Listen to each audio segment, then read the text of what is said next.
of what happened on Republic Day. The Delhi police has deployed around 40,000 personnel in and around the borders of the national capital. It will also include local police stations keeping a watch on areas. At least 12 metro stations in Delhi have been put on alert for closing the entry and exit. This is only if any problem happens, if there's any chaos that breaks out in the national capital. The police personnel right now leaving nothing to chance. A series of meetings that were held yesterday, after which it was decided that about 40,000 personnel will be deployed on the ground.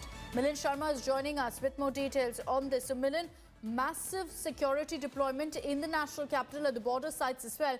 The protesting farmers so far are saying they're not going to be moving from these borders into Delhi.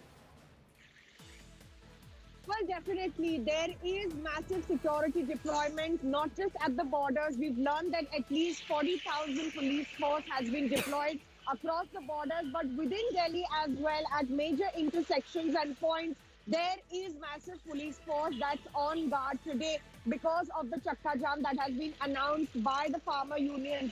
But remember, roads within Delhi have not been blocked. We have not seen any traffic diversions apart from the ones that have already been placed at the Singhu, Ghazipur and Tikri border. There are also some sensitive metro stations at this point of time that the police has decided to guard, and they could shut down their entry and exit points. But that would be decided later in the day.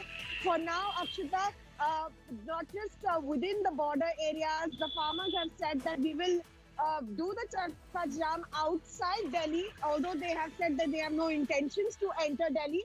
But the police force that you see behind me is stationed at every such intersection point within the national capital as well. Considering what happened on Republic Day and January 26th, when rules were flouted and routes were also not followed, the police is not leaving any stone unturned to make sure that security is maintained and law and order is maintained in the national capital today. Okay, Milind, we'll keep coming to you for the latest updates. For the moment, thank you for joining us. Another news break coming in.